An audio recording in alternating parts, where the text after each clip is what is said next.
This is some footage of a one-legged male magpie who's been living in my backyard for a few weeks now.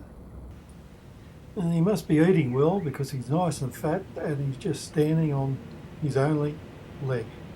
You'll see him go after worms and hop about and even react to a motorbike in the distance, which shows you how these birds and animals must react all the time to loud noises.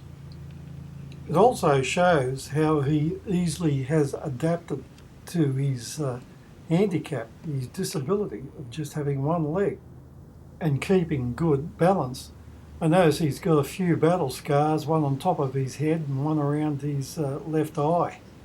So maybe he lost his leg in a battle with another bird, only bigger. Anyway, enjoy this look at nature. Whoa, here comes that bite.